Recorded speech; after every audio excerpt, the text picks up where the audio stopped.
Hello everyone, সবাইকে welcome জানাচ্ছি আমার ইউটিউব চ্যানেল যার নাম এসআরপি একাডেমি। এই ভিডিওটা তোমরা প্লিজ পুরো দেখবে। এখানে তোমাদের বেশ কিছু ইনফরমেশন কথা আমি বলবো যেগুলো তোমাদের খুব কাজে লাগবে মাঠে তোমরা যখন ঢুকবে এবং তোমরা যখন মাঠ করতে যাবে। সেই জন্য তোমরা সবাই জানো যে আবগারি কনস্টেবলের মাঠ 21 তারিখ থেকে স্টার্ট হচ্ছে, ঠিক আছে?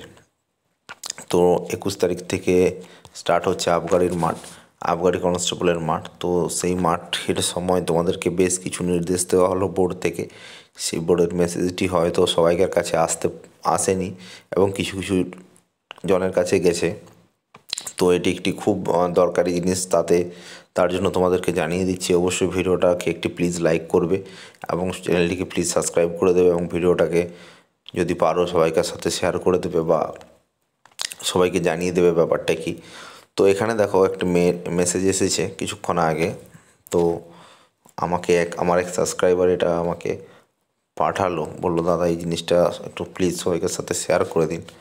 এই ধরনের দেখো, এই মেল ক্যান্ডিডেটদের জন্য বলা হয়েছে। Male candidate are advise to APR before PMT আর পিএটি, অর্থাৎ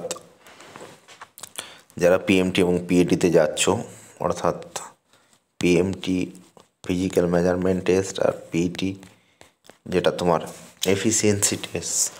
তো এই দুটোতে যারা যারা যাচ্ছ তাদের অবশ্যই মেল ক্যান্ডিডেটদেরকে ক্লিন শেভ, অর্থাৎ তোমরা দাড়ি কেটে সবাই যাবে, যাতে তোমাদের ফেস অর্থাৎ আইডেন্টিক্যাল হয়, যেটা তোমরা অ্যাপ্লিকেশনের সময় যে ফটোগ্রাফটা আপলোড করেছিলে তার সাথে।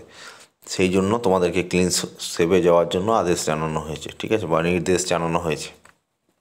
যদি কোনো আননেসেসারি কিছু মানে তোমাদের যদি বাধ্যবাধকতা থাকে, এখানে এমন লেখা আছে যদি কারো বাড়িতে রিলেটিভ মারা যায় বা এইসব কিছু হয়, তাহলে সেক্ষেত্রে একটা ভ্যালিড বা অন্য কোনো যদি যে কিছু কিছু ব্যাপার আছে, যেমন দাড়ি ফাড়ি কাটা চলে না বিশেষ ক্ষেত্রে, তো সেক্ষেত্রে বা অন্য কোনো যদি মেডিকেল রিজন থাকে দাড়ি না কাটার, তো সেক্ষেত্রে কোনো মেডিকেল সার্টিফিকেট নিয়ে যেতে হবে যদি দাড়ি না কেটে কেউ যায়। তো মেনলি এটাই ছিল তোমাদেরকে বলার, তো জানিয়ে দিলাম। অবশ্যই ভিডিওটাকে সবাইকে সাথে শেয়ার করে দেবে।